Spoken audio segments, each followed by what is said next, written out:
Bon après-midi, je me présente, je suis Annabelle Guérette, étudiante à la maîtrise en éducation à l'UQAM sous Lise Lemay et Annie Charron.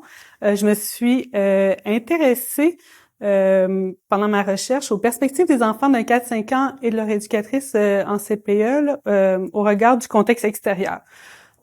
Aujourd'hui, ma présentation est sur la co-construction dans les contextes éducatifs de la petite enfance, favoriser la réflexion à travers l'approche mosaïque. Un petit plan de la présentation, je vais vous expliquer qu'est-ce qu'on entend là, par contexte extérieur, diversifier les perspectives pour approfondir les connaissances. Je vais vous présenter les participants à la recherche. Je vais vous présenter aussi qu'est-ce que c'est l'approche mosaïque, les outils de co-construction. On va aborder les différentes perspectives qui sont ressorties de la recherche, la mise en commun de ces perspectives-là, les harmonies, les désaccords et l'évolution des perspectives aussi pendant la co-construction, et ensuite la nécessité de regards multiples pour une vision enrichie du contexte extérieur. Bon, c'est quoi ça, le contexte extérieur en petite enfance? Mais c'est tout simplement là, quand on joue dehors avec les enfants. C'est la cour ou le parc là, qu'ils utilisent pour jouer dehors. Et puis, ça comprend l'environnement, soit le lieu physique, l'aménagement, le mobilier. Là, c'est l'endroit extérieur, l'environnement. Aussi les activités qui sont proposées par l'éducatrice, les activités qui sont initiées par les enfants et aussi tout le matériel de jeu. Et pour terminer, les interactions entre l'éducatrice et les enfants et entre les enfants eux-mêmes. Pour s'intéresser au contexte extérieur, ce qu'on s'est rendu compte, c'est qu'il y a beaucoup de recherches qui prennent une perspective du haut, une perspective des chercheurs sur l'extérieur en petite enfance. Puis on s'est demandé qui sont les personnes les plus compétentes là pour approfondir nos connaissances sur le contexte extérieur. Donc, on s'est dit, les éducatrices, elles vivent le contexte extérieur de l'intérieur. Elles le vivent à tous les jours avec les enfants. Donc, c'est une perspective de l'intérieur. Et puis, la perspective du bas, de la base, mais c'est les enfants là qui sont les principaux concernés là, par l'extérieur en petite enfance. Les personnes qui ont voulu participer à cette recherche-là, la collecte, la co-construction a été faite dans un CPE. C'est un CPE qui est dans un quartier central de Montréal, proche du centre-ville. Puis il y a une particularité d'être au cœur d'un parc municipal. C'est un CPE qui a été agrandi au fil des années. Et puis la cour s'est vue rétrécie. Donc elle était utilisée la cour par les poupons, les trottineurs. Les enfants plus âgés, ils utilisaient le parc. Donc le CPE est vraiment avec sa cour dans un parc. Donc c'est ce lieu-là, le contexte extérieur de la recherche. Une éducatrice titulaire du groupe des 4-5 ans qui a participé à la co-construction. C'est une éducatrice qui avait 33 années d'expérience comme éducatrice et 30 ans avec les 4-5 ans là, dans le même milieu. Donc, une éducatrice d'expérience. Et les 10 enfants du groupe ont été volontaires pour participer à cette co-construction-là. 7 garçons, 3 filles âgées de 4 ans et 1 mois à 4 ans et 11 mois. Là, on était à l'automne, fin septembre, jusqu'un peu avant Halloween. Pour avoir accès aux perspectives de ces participants, de l'éducatrice et des enfants, on a opté pour l'approche mosaïque pour approfondir les perspectives sur l'extérieur. C'est une méthodologie qui a été développée par Clark. C'est une méthodologie qui a été démontrée comme étant efficace et flexible. Tout à l'heure, là, je vais vous montrer là, un visuel là, de comment ça fonctionne, tout ça. Là. Mais c'est plusieurs outils qui sont flexibles, qu'on peut adapter aux intérêts des enfants, qu'on peut ajouter, retirer, là, dépendamment de ce qu'on a besoin. Ça permet aussi d'écouter véritablement les perspectives, notamment ici là, celles des enfants. Donc, c'est différents outils de co-construction qui permettent aux participants d'être autonomes et de partager leur expérience de manière variée. En l'aide des différents outils, ils peuvent choisir de participer ou non aux outils avec lesquels ils se sentent à l'aise. Et puis, ça permet une co-construction de ce qui fait sens pour l'éducatrice et pour les enfants dans leur propre milieu. L'approche mosaïque, donc, c'est différents outils qui, mis ensemble, forment une mosaïque, là, d'où le nom mosaïque, à laquelle on a ajouté un entretien pré et un entretien post avec l'éducatrice. Donc, il y a eu un entretien avec l'éducatrice avant et après, puis aussi elle a assisté à tous ces outils-là que je vais vous présenter à l'instant. Premier outil, c'était l'observation. Là, on le comprend comme une période d'adaptation. La première semaine, les premiers jours, ça, c'est un enfant qui m'a photographié avec mon cahier de notes. Elle voulait absolument me photographier, donc je l'ai mis ici. Je me suis habituée au milieu, le milieu s'est habitué à moi, l'éducatrice aussi, les enfants aussi, pour que je comprenne bien aussi le fonctionnement du milieu, que je connaisse les enfants, l'éducatrice qui s'habitue à moi puis qui se sentent à l'aise après là d'administrer les différents outils de co-construction. Donc la première semaine, j'ai fait l'entretien pré avec l'éducatrice où je suis allée recueillir sa perspective là, sur le contexte extérieur. Il y a eu un entretien au début et un à la fin. Ici, vous la voyez, j'ai mis avec un petit clin d'œil parce qu'elle faisait une grimace. Ensuite, les enfants ont fait des tours guidés. Ils ont tous choisi de le faire de façon individuelle. Donc, les enfants, un à un, on avait la cour pour nous tout seuls. Ils m'ont fait une petite visite. On voit ici, dans la main de l'enfant, un enregistreur. Donc, ceux qui souhaitaient s'enregistrer de façon audio se sont enregistrés.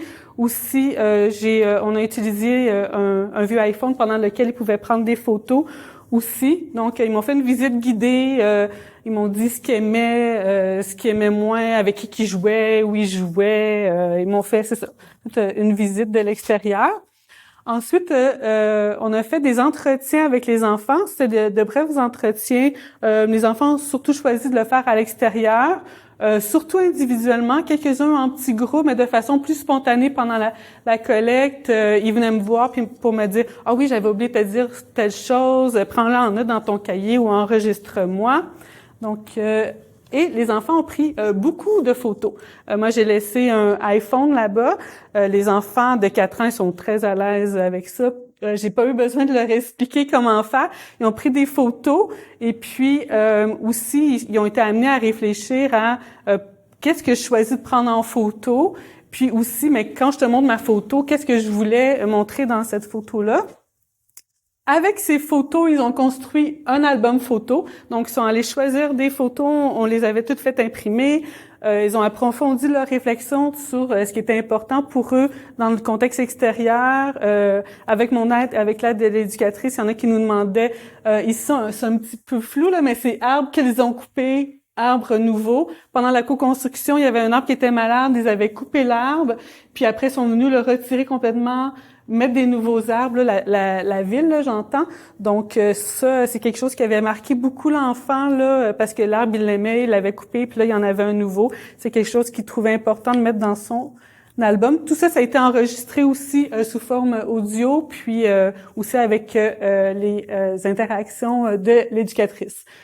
Ensuite, les enfants ont produit des plans de la cour, plusieurs plans en sous-groupe. Il y a des enfants qui ont participé à plusieurs plans. Celui-ci, c'est que du dessin. Il y en avait qui avaient des photos, du collage de magazines, de catalogues, aussi de matériel, puis de l'écriture avec le soutien de l'adulte. Il y a eu aussi des enregistrements et puis ça a été affiché pour susciter les échanges. Donc tout ça, ça fait notre mosaïque qu'on a produit pendant 5 semaines. La co-construction a duré pendant 5 semaines, 3 à 4 jours semaine. À partir de cette co-construction-là, on a eu accès à la perspective de l'éducatrice par rapport à l'environnement, aux activités et aux interactions. Ça, c'est ce qui est ressorti de sa perspective, là, notamment les modules de jeu, les conflits avec les balançoires qui étaient pas assez nombreuses pour le nombre d'enfants, des souhaits d'amélioration, par exemple, de jeux d'eau fixe pour quand il fait chaud l'été, des modules de jeu qui répondraient mieux aux besoins moteurs des enfants, l'importance des lieux secrets qui étaient les endroits préférés des enfants selon elle, le mobilier, table à pique-nique et bateau qui appelait, c'est comme un lit en bois de parc, qui utilisait pour faire des parcours moteurs là, à défaut d'avoir des modules plus adaptés. Tout ce qui touche la nature, là, le sable, la boîte, les insectes, là, les feuilles, tout ça. Et puis aussi la sécurité, la vue d'ensemble, les consignes par rapport aux bâtons, à l'utilisation des bâtons dans les jeux. Les activités, ce qui est ressorti, c'est les jeux proposés par l'éducatrice, les jeux coopératifs, mais aussi l'étayage de ces jeux-là qu'elle souhaitait faire auprès des enfants. Puis un peu les jeux des enfants, là, surtout dans le sable, là, il y avait beaucoup de pluie, c'était à l'automne, donc le sable avec l'eau, la boue, les enfants avaient construit un nid pour les oiseaux aussi. Le matériel, la pénurie, on était à la fin de la COVID, donc l'approvisionnement, il manquait de jeux, là, de jouets dans le cabanon, il était vide. Donc ça, c'est quelque chose qui est ressorti. Puis aussi un irritant par rapport aux vêtements de pluie des enfants des autres groupes, que des fois, mais la collègue a pas mis les vêtements de pluie, il y a des flaques. Donc ça, c'est ressorti. Et puis les interactions entre enfants, un peu les conflits. Et puis, entre l'éducatrice et les enfants, les consignes, les interventions, mais aussi les interactions avec les enfants des autres groupes. Là, les éducatrices, dans ce milieu-là, intervenaient à l'extérieur avec tous les enfants de tous les groupes, là, sans égard, est-ce que cet enfant est dans leur groupe ou pas. On a eu aussi accès à la perspective des enfants. Donc, encore ici, les balançoires, il y avait un petit module éléphant glissade, un escargot, une abeille à ressort. C'est des choses qu'ils trouvaient bien intéressantes. L'importance des lieux secrets là, dans l'environnement, c'est surtout ce qui est ressorti, tout ce qui était les buissons pour aller se cacher derrière le bateau, derrière le cabanon. La prison, c'était comme un petit raccoin de clôture sous les bancs. Donc, l'importance là, des endroits où les enfants peuvent se cacher, être un peu à l'abri du regard des enfants, se créer un petit monde imaginaire, c'est quelque chose qui était très important pour eux. Et le mobilier, ils l'ont surtout abordé sous l'aspect de ce qu'ils peuvent faire avec, grimper, sauter, se cacher, se reposer. La nature aussi, même si on était dans un quartier central, là, du premier coup d'œil, là, on s'attend pas à ce qu'il y ait autant de nature dans cet endroit-là. C'est un peu un carré d'asphalte avec un buisson, quelques arbres, mais la nature est beaucoup ressortie, surtout des photos aussi des enfants. Là, ils ont pris en photo des choses que moi, j'avais pas vues là, au niveau de la nature. Les activités, les jeux proposés par l'éducatrice, ça peut ressortir. Il y a un enfant qui a abordé le jeu de Monsieur le Loup, quand que je lui ai posé directement la question « À quoi t'aimes jouer avec ton éducatrice dehors? » Mais les jeux avec les enfants, avec les pères, jouer avec les amis, pour eux, c'était très important. Les jeux de faire semblant. Puis quand je dis jouer avec leurs amis aussi qui sont dans d'autres groupes, donc à l'extérieur, c'est un endroit où ils peuvent jouer avec les enfants qui sont pas dans le même local qu'eux. Puis tous les jeux pour jouer dans la boue, là, les pelles, les seaux, les balais, les râteaux, puis les jeux motards, les vélos, les trottinettes, c'est des choses qui, pour eux, étaient importantes. Et puis, les interactions entre enfants, là, une grande importance là, des interactions avec leur père, de la perspective des enfants. Mais, par exemple, les interactions entre l'éducatrice et les enfants a été peu abordées là, par les enfants. Ensuite, ce qu'on a fait, c'est qu'on a mis en commun la perspective de l'éducatrice et des enfants, puis il en est ressorti des harmonies et des désaccords.